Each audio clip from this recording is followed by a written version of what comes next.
जिद'थि super division inter club football championship 2023 दिनैनिफ्राय जागायबाय। चिरां जिल्ला स्पर्ट्स एस'सिएशननि बानजायनायाव जिद'थि super division inter club football championship 2023 दिनै चिरांनि थाइखाजरा राइन' स्पर्टिं क्लाब एन्ड लाइब्रेरि गेलेग्रा फोथाराव जागायो। दिनै बे दाननि 13सिम जागायनाय दिनाव इउनाइटेड चिरां दुवार एफसि आरो खोरोमदाव स्पर्ट्स क्लाब काम लाइब्रेरिनि गेजेराव नारा-नाथा बादायलायनाया जानानै थाङो आरो चिरां दुवार इउनाइटेड एफसिआ 3 गल सोना देरहासार जायो। बे बेखेवनाय हाबाफारियाव गेलेमु बिफाननि इएम दावबायसा बर', एमएलए जयन्त बसुमतारी, अल आसाम फुटबल एस'सिएशननि गाहाय नेहाथारि डक्टर सांग्रां ब्रह्म आरो जिल्ला गेलेमु बिफान आरो ओनसोलनि गोबां मेलेमजिबि आरो रायजो राजाफोरा नुजाफैयो।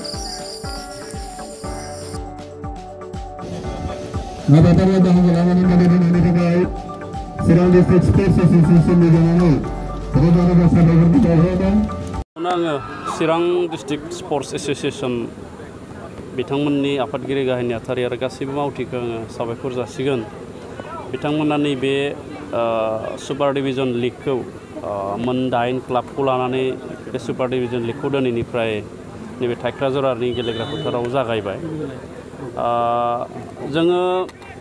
जेसेबांखिनि गेलेगिरि जोङो मोनो एबा गेलेगिरि गेलेनो थाखाय फैयो, बांसिनानो गामि ओनसोलनिफ्राय फैयो नालाय, दा बेखायनो जोंनि गामि ओनसोलाव थानाय बा गामियारि क्लाबखौ लानानै जोङो बे डिभिजन सुपार डिभिजन लिग जोंनि डिस्ट्रिक्ट स्पर्ट्स एस'सिएशनफ्रा फाथियो आरो बिनि गेजेरजोंनो गोबां गेलेगिरिफ्रा मोजां मोजां क्लाब स्टेटआव जायफोरा सालायबाय थादों बे क्लाबफोरावबो गेलेनो थाखाय खाबु मोनो। आरोबाव माब्लाबा नेशनेल टीमावबो मोननायनि खाबुखौ लानो हायो। दा बेखायनो जोङो डिस्ट्रिक्ट स्पर्ट्स एस'सिएशन बिथांमोननि जि गामि लेभेलखौ लानानै जि गेलेनाय बादायलायनायखौ खुंनाय, बेखौ जोङो जोंनि सरकार बिथिंनिफ्राय जोङो साबायखर जासियो आरो बेखायनो जोङो डिस्ट्रिक्ट स्पर्ट्स एस'सिएशन बिथांमोना आरोबाव गेलेनाय आयदाखौ आरोबाव मोजाङै जाहाथे सामलायबावनो हाबावो, बेनि थाखाय जोङो देग्लायनिफ्राय जोंनि बिटिआरनि स्पर्ट्स आरो लाइमोन जौगाखां एबा लाइमोन अनसाय बिफाननिफ्राय 10 लाखै जोङो होनायनि खोथा, खिन्थु स्पर्ट्स डिपार्टमेन्टनिफ्राय जोङो 5 लाखै जोङो बाजेटखौ दोननाय जादों आरो बेखौ खम समनि गेजेरावनो आङो जोंनि डिस्ट्रिक्ट स्पर्ट्स एस'सिएशननि दैदेनगिरि बिथांमोननो दिहुननानै हरनाय जाहैगोन। आरो मोनसे गोजोनथाव बाथ्राबाव, नैबे सुपार डिभिजन लिगआव जायफ्रानो चेम्पियन जायो, बे चेम्पियन जानाय क्लाबफोरखौ आरो बिथांमोना जाहाथे मोजां गेलेनायखौ लांबाय थानो हायो आरो मोजां गेलेनाय गेलेगिरि बिथांमोनखौ जाहाथे लानानै आरो क्लाबखौ मोजाङै जौगाबावनो हायो, बेनि थाखाय जोंनि मानगोनां बिटिआरनि चिफ प्रमद बर' बिथाङा 5 लाखै होनायनि खोथाखौ फोसावदों। बेबो जोंनि थाखाय जोबोद मोनसे गोजोनथाव बाथ्रा आरो आं सानो बेनि गेजेरजों जोंनि बड'लेण्ड ओनसोलाव जिहेतु बयनिख्रुइबो बांसिन गेलेजानाय आरो अनसायजानाय खेलायानो जाबाय फुटबल, बे फुटबलाव एसेब्लाबो आवगायनिख्रुइ जौगागोन, जों बेखौ बुंनो हायो। सार, काउन्सिल गभर्नमेन्टनिफ्राय स्पर्ट्सनि खेत्रआव गामियारि ओनसोल लाइमोनफोर स्पर्ट्सफोरखौ गोबां गोसो गुदुं दङ, माबायदि सुबिदा दं दा प्रेजेन्ट?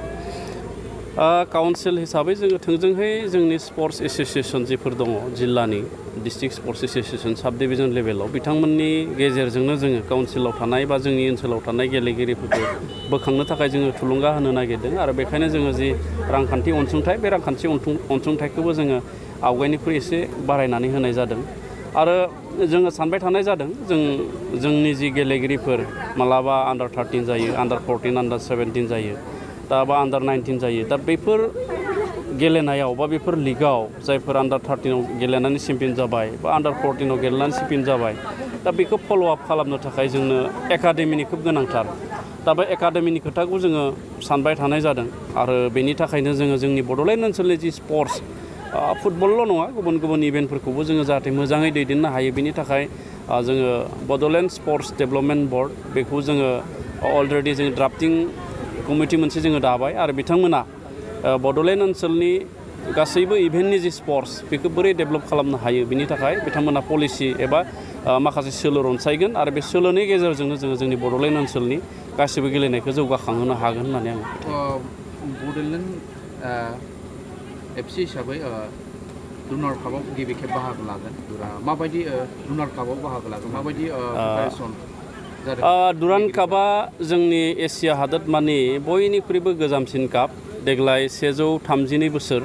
आरो बेखौ जोङो मोनसे काउन्सिला खुंनायनि खाबुखौ मोननाया जोबोद गोजोनथाव बाथ्रा आरो बेनि थाखाय जोङो भारतनि माहारिनां फुटबल गेलेग्रा एबा इन्डियान फुटबल फेडारेसननि आफादगिरि कल्याण सुब्बे जोंनि आसामनि गिबि मन्त्रि डक्टर हिमन्त बिश्व शर्मा आरो जोंनि बिटिआरनि मानगोनां सि प्रमद बर' बिथांमोनखौ जोङो बिटिआरबासि एबा बड'लेण्डबासि जानानै रोजा रोजा साबायखर जासिगोन बिथांमोननि दैदेननायनि थाखायनो आरो आर्मिखौबो आङो बा डिफेन्सखौबो मिलिटारि फर्स बिथांमोनखौबो आङो साबायखर जासिगोन मानो होनना बुङोब्ला दुरान्ड कापखौ मिलिटारि एबा डिफेन्सआ सालायो दा बेयावहाय जोंनि बड'लेण्डनिफ्राय गिबि खेब टिम थानो मोननाया जोबोद गोजोनथाव बाथ्रा बड'लेण्डल' नङा आसामनिफ्रायनो गिबि खेब होननानै जों मोनथिदों टिम हिसाबै दा बेखायनो बे दुरान्ड कापआव मोनसे टिम गेलेनो मोननाया जोंनि बड'लेण्ड ओनसोलनि जेसेबांखिनि गेलेगिरि फुटबल गेलेगिरि बे फुटबल गेलेगिरिनि गोसोआव रोजा रोजा थुलुंगानाय मोनसे थासारि सोमजिदों आरो बेनि गेजेरजोंनो जोङो बुंनो हायो जे जोंनि बड'लेण्ड ओनसोलाव जोंनि जोलुरा जथेस्थ'खिनि जौगाबाय आरो जौगानायनि लामायाव थांगासिनो दङ। गिबियावनो आङो चिरां जिल्ला स्पर्ट्स एस'सियेसननि जानानै मोनफ्रोमबो क्लाबनि गेलेगिरि दैदेनगिरि सामलायगिरि आरो लोगोसेयैनो चिरां जिल्लानि जोंनि स्पर्ट्सजों सोमोन्दो थानाय आंनि फारिया बिथांमोनखौ आङो साबायखर जासिगोरगोन जे देग्लाय 16थि इन्टार क्लाब सुपार डिभिजन मोनसे लिग जोङो नैबे थाइखाजरानि राइन' क्लाब एन्ड लाइब्रेरिनि फोथाराव बेखौ फाथिनाय जादों दा बेयाव 9 क्लाबा बाहागो लागोन दिनैहाय इउनाइटेड चिरां दुवार FC भार्सास खोरोमदाव क्लाब धारिगाव बिनि गेजेराव खेलाया जागायदों आङो जोबोद गोजोननाय मोन्दों जे देग्लाय थामहिनबा थांनाय बोसोरनिफ्राय जेला जोंनि बिटिआर ओनसोलाव गोजोन थासारिया फैबाय स्पर्ट्सआव जिबायदि मोनसे रायजो राजाफोरनि बा जोंनि इयुन जोलैफोरनि मोनसे आंग्रिखांनाय जि मोनसे बाहागो लानाय पार्टिसिपेसन बियो जोबोद बारायदों सान्थिया फैनाय लोगो लोगोनो आरो जों बयबो मिथिगौ जे मोजां खामानि जानांगौ जायोब्ला सान्थिनि जोबोद गोनां जायो आरो बे सान्थियानो जोंनि जौगानाय निस्सय लाबोगोन दा सान्थि फैनाय लोगो लोगो क्लाबफोरा जोङो थांनाय बोसोर आरो देग्लायबो जोङो फुटबलखौ जों आरोबाव क्लाबनि माबाखौ फाथिदों लिगखौ बेजों लोगोसे गुबुन गुबुन इभेन्ट्सनि जोङो मोनसे सेलेक्सन प्रसेस खालामदोंमोन दा बेयाव नुदों जे फरायसाफ्रा जोबोद माने गोसो गुदुङै जोबोद बुरजा बिबांनि बाहागो लादों आरो जों नुबाय जे देग्लाय बिटिआर सरकारनिफ्रायबो माखासे हाबाफारि लादों जेरैहाय बे सुपार डिभिजन लिगआव जुदि देरहासार जायो बिथांमोननो 5 लाख करि होनाय जागोन आरो बियो जोंनि गेलेगिरिफोरनि गोसो गोरबोआव लोगोसेयैनो क्लाबखौ दैदेनगिरिफोरनि गोसो गोरबोआव मोनसे बिसास लाबोदों गावखौनो फोथायनो हानाय आत्मबिसास लाबोदों आरो बे आत्मबिसासा जोंनि गोजामसिन गेलेनाय मोनसे बाहागो बे फुटबल जोंनि गामियारिफोरनि मोनसे आंगोनि गेलेनाय बे आंगोनि गेलेनाय फुटबलाव मोनसे निस्सय जावरिखांनाय लाबोगोन आंहा मोनसे फोथायनाय दं। चिरां जिल्ला हिसाबै स्पर्ट्सनि पजिशना माबायदि दासिम? चिरां जिल्ला हिसाबै जोंहा जागायजेननायनिफ्राय जिल्ला हिसाबै जोंनि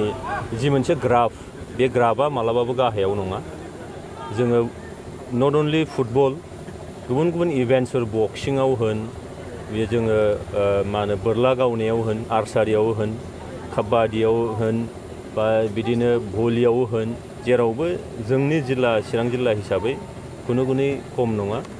मानोना बक्सिङाव नेशनेल लेभेलसिम गेलेनाय मानसि दङ आर्सारियाव नेशनेल लेभेलाव गेलेनाय मानसि दङ फुटबलावबो जोंनि नैबे ओनसोलनिफ्राय स्टेट लेभेलनि गेलेनाय नेशनेल लेभेलनि गेलेनाय गेलेहैबाय आरो आंहा फोथायनाय दङ देग्लाय बिटिआर सरकारनिफ्राय जिबायदि हाबाफारिफोर लादों जेरैहाय दुरान्ड कापखौ जोंहा बड'लेण्ड FC हिसाबै बाहागो लानो मोनगोन दा नैबे क्लाबनिफ्रायनो सायख'जानाय जोंनि गेलेगिरिफ्रानो इयुनावबो बैनि बाहागोदार जागोन गेलेगिरि जागोन बेखायनो बेफोरो जोंनि मोनसे एनकारेजिं मोनसे थासारि लाबोदों आरो बे थासारिया फैबाय थानाय समाव जोंनि फुटबलजों लोगोसे गुबुन गुबुन इभेन्ट्सआव जोंनि पार्टिसिपेन्ट्सफोरखौ मोनसे गोसो दुंगा होनानै आरोबाव जे मोनसे जौथायसिम मोनसे हाइटसिम जे मोनहैगोन आंहा जोबोद मोनसे पजिटिभलि मोनसे फोथायनाय दं।